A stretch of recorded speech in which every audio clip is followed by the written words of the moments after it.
দেখেন প্রত্যেকটা ইলেকশনে হার জিত তো আছেই। আমরা এখানে ক্রিকেটকে সার্ভ করতে এসেছি। এখানে হয়তো আমি কালকে জিতবো বা কালকে আমরা হয়তো হারবো, কিন্তু and of the day cricket is in our blood. So এখান থেকে সরে যাওয়ার আসলে কোনো কিছু নেই। এখানে যারাই ইলেকশন করতে এসেছে সবাই যোগ্য প্রার্থী এবং সবাই সবার এজেন্ডা এবং সবাই সবার ক্রিকেটের যে নিয়তটা আছে সেই নিয়ত নিতেই এসেছে। সো আমি মনে করি যে হারা জিতার ব্যাপারটা পরে, আমরা যদি আসতে পারি তাহলেও ক্রিকেটের জন্য সার্ভ করব, যদি আসতে না পারি তাহলেও আমরা ক্রিকেটের সাথে থাকাই আমাদের একমাত্র পথ। অ্যাঞ্জেলিক ফ্রেশ এয়ার ফ্রেশনার, মুহূর্তেই মন মাতানো মনোরম সুবাস, জাগিয়ে তোলে এক স্নিগ্ধ অনুভূতি। অ্যাঞ্জেলিক। দেখেন প্রেস কনফারেন্সে যেভাবে হোক না কেন এক একটা মানুষের এক একটা ওপিনিয়ন আছে। অনেক সময় অনেক কিছু মনে হয় ভুল, অনেক সময় অনেক সময় মনে হয় যে সেটাই সঠিক। কিন্তু আমরা ভিতর থেকে এখন থেকে যা রেসপন্স দেখতে পাচ্ছি, অনেকেই মনোনয়নপত্র তুলছে, which is a great news. Always ইলেকশনকে ওয়েলকাম করা উচিত। Competition is part of the process, but end of the day সবার রাইট আছে ইলেকশন করার। যদি এখানে একটা ইলেকশন করে একটা ভালো মানুষরা জয়ী হয়ে আসে, এটাই আমাদের লক্ষ্য থাকা উচিত। কে আসলো না আসলো সেটা ইম্পর্টেন্ট না, কিন্তু ক্রিকেটের জন্য যারা ভালো করবে তাদের জন্যই হওয়া উচিত। আমার কাছে মনে হয় যে আজকে যে মহলটা ক্রিকেটে দেখা যাচ্ছে সেটাই হওয়া উচিত।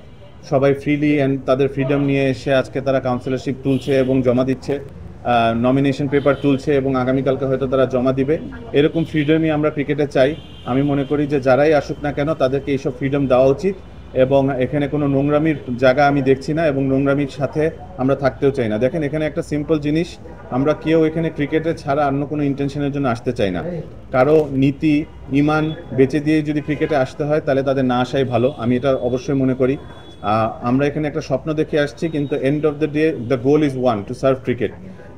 এখানে কারোর সাথে কারো এগেনস্টে কাজ করার কিছু না। We are not here to work for anyone, we are here to work with everybody around us. So এখানে যারাই জিতবে তারা একটা টিম হয়ে গঠন হবে, এবং আমার কাছে মনে হয় যে যারাই আসবেন তারা ক্রিকেটের ভালো করবেন ইনশাআল্লাহ। This is my first time যে আমি আজকে মনোনয়নপত্র জমা দিতে যাচ্ছি আগামীকালকে।